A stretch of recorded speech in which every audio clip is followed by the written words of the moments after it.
Today we celebrate 75 years since the end of World War II, and I wanted to share something with you that is my most treasured possession.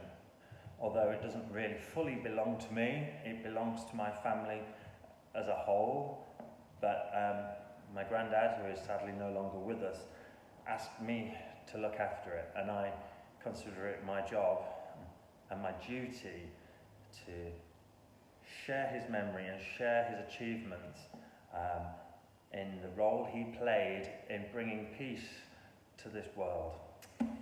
This is a box that contains a lot of memorabilia from World War II, from his career in the army, including his medals, of which I'm immensely proud.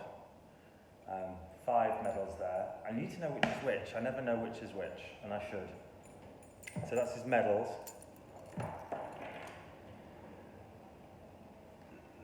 This is sweet. My granddad was in North Africa and Italy, and there is some lava, which I believe is from Mount Vesuvius. Forgive me if I've got that wrong, Mum. I know you know. But in this box there's several things, including photographs of Churchill when Churchill went to visit Grandad's battalion, or whatever they were called.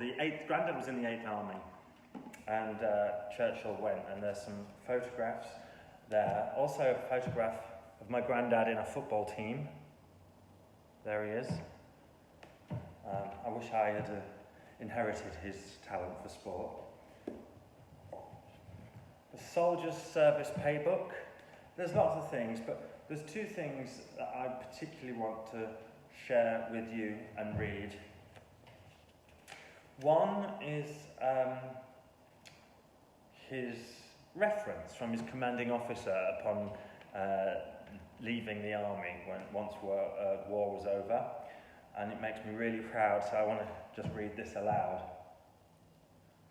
I've known driver Smalley L for nearly a year, and during that time he has given every satisfaction. He is a first-class driver and thoroughly reliable. He is sober, honest and trustworthy, and of a very cheerful disposition. That's the 22nd of May, 1946. It makes me really proud. Then, in the box, I came across this letter, which is really personal, but makes me extremely proud. And it's a letter from my granddad's commanding officer to my grandma. And I think it's important to remember that my granddad was overseas during the war when my mother was born, and my mum didn't get to meet her dad until she was 3 years of age. So it kind of brings home what that generation had to sacrifice so that we can enjoy freedom and enjoy the world as it is today. This is the letter. Mrs. Smalley, I'm just home from Italy, and I thought perhaps you would like to know how Leslie is getting on. When I left a month ago, he had just driven me in our old truck right down from the north of Italy to Naples, where I embarked. He was looking very brown and cheerful. He had been driving me for about a year. We first met with the Canadians just before the Battle of Cassino in about May of last year. And he's been with me most of the time since. He's a great chap and works wonderfully well. The great thing about him is his cheerfulness. He makes a best friend everywhere he went. He is a very popular chap and very proud of his family. I do hope you and the family are fitting well.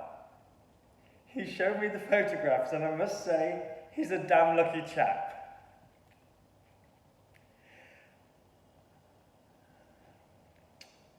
I can't even guess when you might see him, I'm afraid. Not before next year, I fear. It's too long, but there it is, I'm afraid. I hope you see him soon.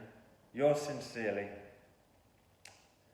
And I can't make out the signature of the commanding officer. Just brings home what a generation they lived in when a stranger, in a way, to my grandma had to handwrite a letter to let him know how her husband was.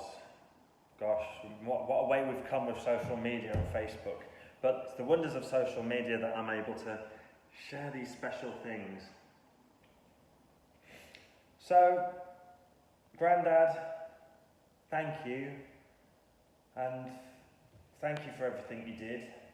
It'll never be forgotten. I won't let you be forgotten.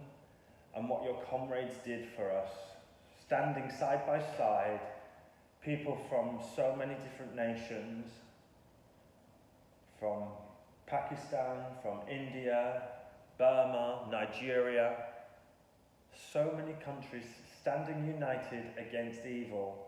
That's what you fought for. And I won't ever let that be forgotten. Thank you, and I miss you.